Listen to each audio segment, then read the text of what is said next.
I'm 38. I never thought I'd be the kind of person posting something like this. But here I am, hiding behind a throwaway account at 2 a.m., trying to make sense of the wreckage of my life. Until about a year ago, everything felt normal. Not perfect, but stable. I had a long-term girlfriend, Maya, who I thought I was going to marry. We'd been together almost 6 years. We shared an apartment, routines, inside jokes, and plans that stretched into our 40s. Kids were a someday conversation. Marriage felt inevitable, just not rushed. I also have a younger brother, Alex. He's 35. We were close growing up, drifted a bit in our 20s, then reconnected as adults. He came to family dinners, holidays, birthdays. Maya liked him. Everyone did. He was charming in an easy, harmless way. I trusted him completely. That's the part that still messes with my head. Back then, my biggest worries were work stress, whether we'd ever afford a house, and why Maya seemed more distant some days. I assumed it was life. Long relationships settle into quieter versions of love, right? I didn't know I was standing at the edge of something that would take my relationship, my family dynamic, and my sense of self and just pull them apart. I look back now and wonder how I could have been so blind. Or maybe I wasn't blind. Maybe I just didn't want to see. Maya and I met in our early 30s. She was funny, sharp, emotionally intense in a way that felt exciting instead of exhausting, at first. She made me feel chosen. Seen. We moved in together after a year, and life slipped into that comfortable rhythm of shared groceries, shared bills, shared silence. Alex entered the picture more once he moved back to our city. He'd stop by after work, crash on our couch, join us for takeout. Maya would light up when he came over. I told myself it was nothing, she was just social, warmer than I was. Looking back, there were little things. Maya texting late at night, phone angled away from me. The way she laughed a bit too hard at Alex's jokes. The way conversations would pause when I walked into a room. I noticed.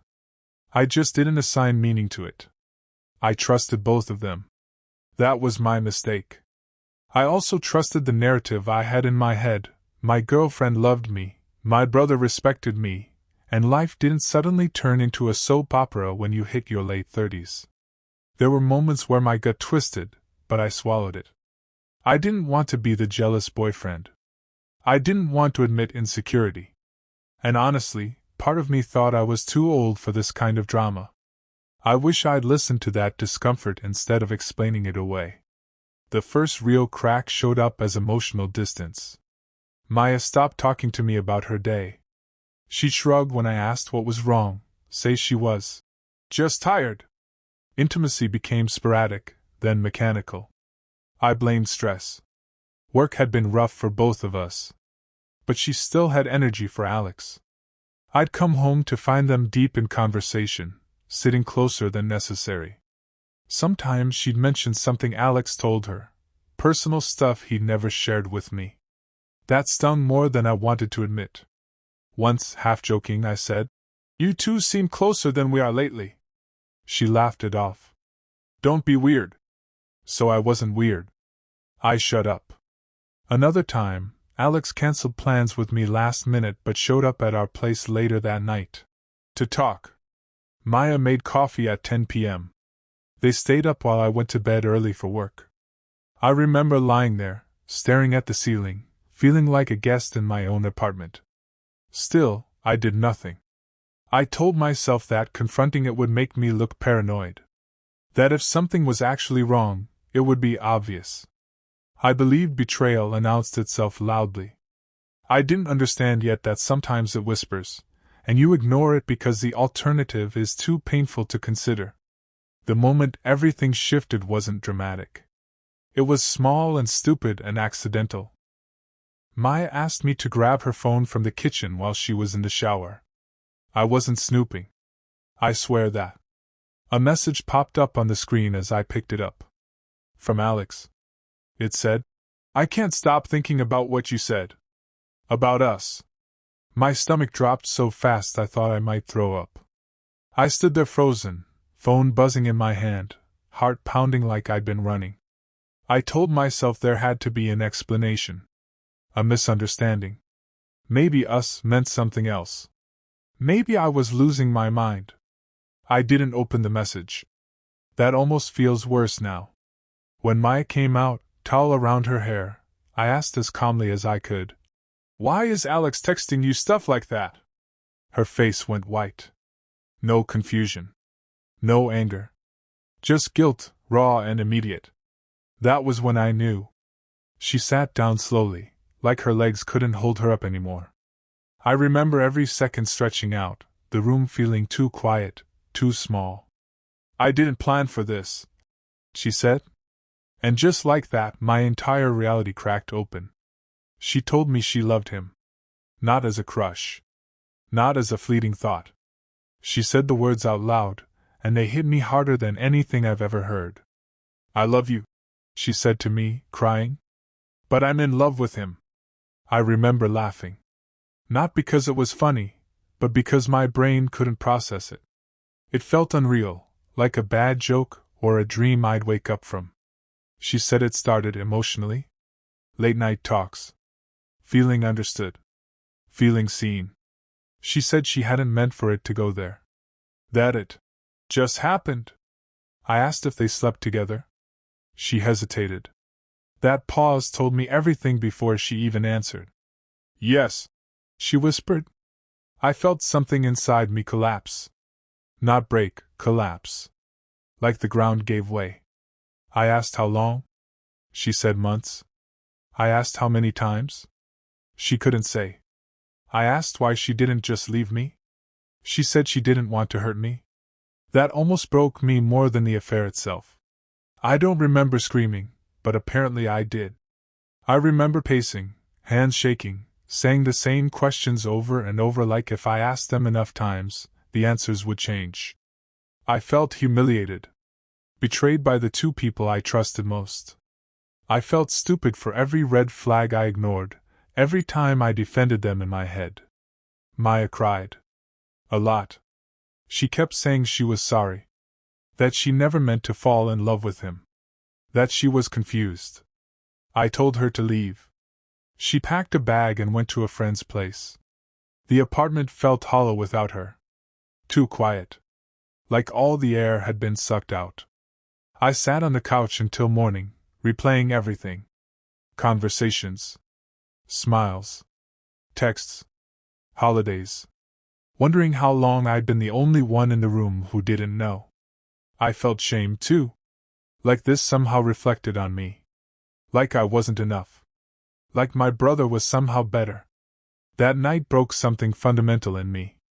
A belief that the people closest to you won't be the ones to hurt you the most. I didn't talk to Alex for 3 days. When I finally did, it was because my anger turned into something cold and heavy. We met at a park. Neutral ground. He looked wrecked. Red eyes. Nervous hands. I hated that part of me felt relieved that he was suffering too. He tried to explain. Said he never meant for it to happen. Said they tried to stop. Said he loved me and hated himself. I asked him how he could do this to me. He said, "I didn't choose this." That sentence still echoes in my head. I told him he did choose it. Every text. Every meeting. Every time he came into my home knowing what he was doing. He cried. I didn't. I told him I didn't know if I could ever forgive him. He said he'd understand if I never did. Family makes betrayal messy. There's no clean break. No blocking and moving on. Just this permanent fracture where trust used to live. After the initial shock wore off, the real pain settled in. I couldn't sleep. Couldn't eat. I obsessed over details I didn't want to know. I compared myself to my brother constantly. His confidence, his ease, the way people gravitated toward him. I felt replaced. I also felt guilty for feeling angry at Maya. Part of me still loved her. That made me hate myself. How could I miss someone who hurt me this deeply? My thoughts looped endlessly. If I'd been more attentive. If I'd proposed sooner. If I'd noticed earlier. Betrayal does this thing where it convinces you it was your fault. I stopped seeing friends. I avoided family gatherings. The idea of sitting across from my brother at a dinner table felt impossible. My identity as a partner, a brother, a stable adult, everything felt shaken. I wasn't just grieving the relationship. I was grieving the future I thought I had. Eventually, people found out. Maya told her friends. Alex told our parents. My parents were devastated. Confused. They tried to stay neutral, which somehow hurt more. I didn't want neutrality. I wanted acknowledgement of the damage done. Some people encouraged forgiveness. Life is complicated. Love happens. Don't lose your brother over a woman. That last one made my blood boil. As if Maya was just some external force, not someone who shared my life. As if my pain was negotiable. Maya reached out repeatedly. Long messages. Apologies. She said she was ending things with Alex. That she wanted to try to fix us. Alex said the same thing, from the other side. I felt pulled apart, like everyone wanted me to make it easier for them by forgiving faster than I was capable of. I started therapy because I didn't trust my own thoughts anymore. I tried to talk to Maya again. Not because I was ready, but because I needed closure, or at least clarity. We met. She looked smaller somehow. Regret aged her. She said she loved me. She said she was confused. She said she hated herself for what she'd done. I asked her why him. She said, "He listens differently." That answer hurt more than anger ever could. I realized then that even if I forgave her, I would never feel safe again. Every family gathering. Every text. Every silence. Trust, once broken this way, doesn't heal. It scars. I told her I couldn't do it. She cried. I cried. And then we said goodbye. The breakup didn't end anything cleanly. It was more like pulling a thread and realizing the whole fabric was coming apart. Once the secret was out, it spread faster than I expected. Friends I hadn't spoken to in months suddenly checked in. Some were genuinely concerned. Others were clearly fishing for details. I hated that my pain had become a story people could consume, dissect, and move on from. My parents were the hardest part. They tried to stay neutral, which I understand intellectually, but emotionally it felt like betrayal layered on top of betrayal. My mom cried and said she loved us both. My dad avoided the topic entirely, like silence could stitch the family back together. No one wanted to talk about the fact that something fundamental had changed. Family gatherings turned into negotiations. Who would be there? Who wouldn't? Would it be awkward? I hated that word. Awkward didn't even begin to cover it. It was grief. It was loss. It was sitting at a dinner table and feeling like a ghost. Alex moved away for a fresh start. That phrase still makes me angry. It felt like he got to reset, while I stayed behind with the emotional debris. I didn't get a fresh start. I got memories embedded in every corner of my daily life. Maya slowly disappeared from my world, but not before leaving behind echoes. Songs. Restaurants. The stupid brand of coffee she loved. I'd catch myself reaching for my phone to tell her something, then remember she was no longer someone I could turn to. The fallout wasn't explosive. It was slow. Quiet. Constant. Time didn't heal me the way people promised it would. It softened the edges, sure, but it also revealed deeper damage. I started therapy because I couldn't trust my own reactions anymore. Every emotion felt suspicious. If I missed Maya, did that mean I was weak? If I hated Alex, did that mean I was unforgiving? I felt trapped between versions of myself I didn't recognize. Sleep became inconsistent. Some nights I crashed from emotional exhaustion. Other nights I lay awake replaying conversations, imagining alternate realities where I'd said something different, noticed something sooner, acted faster. Dating felt impossible. I tried once, coffee with someone nice, normal, kind.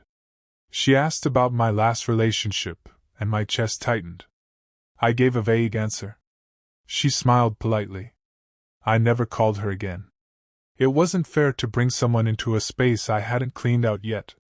Trust became abstract. I didn't believe people were inherently bad, but I no longer believed closeness guaranteed safety. That realization alone changed how I moved through the world.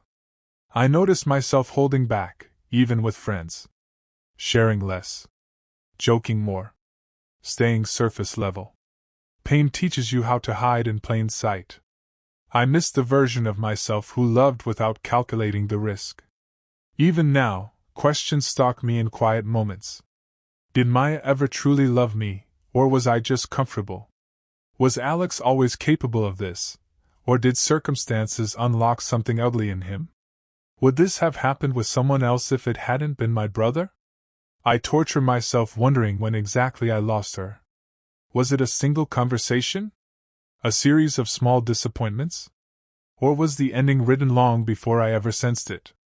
Sometimes I imagine them together, happy, justified, telling themselves the pain was unfortunate but necessary. Other times I imagine them drowning in guilt. I don't know which version hurts more. The worst question is the one I ask myself: would I have stayed if she hadn't loved him? If it had been just sex? If it had been just a mistake? I don't like the uncertainty of my own answer. There's also fear. Fear that this will define me. That every future relationship will be measured against this betrayal. That I'll always be the guy whose girlfriend fell in love with his brother. I don't want that to be my story. But I don't get to choose what leaves scars. I've learned that love doesn't fail loudly. Sometimes it erodes quietly while you're busy being loyal. I've learned that boundaries matter, even when everyone involved insists they're unnecessary. Especially then. I've learned that being understanding can turn into self-abandonment if you're not careful. I used to think trust was about believing people wouldn't hurt you. Now I think it's about believing you'll survive if they do. I've also learned that forgiveness is not a performance. It's not something you rush to make others comfortable. It's personal, uneven, and sometimes incomplete. And I've learned that losing people doesn't always come from not loving them enough. Sometimes it comes from loving them too blindly.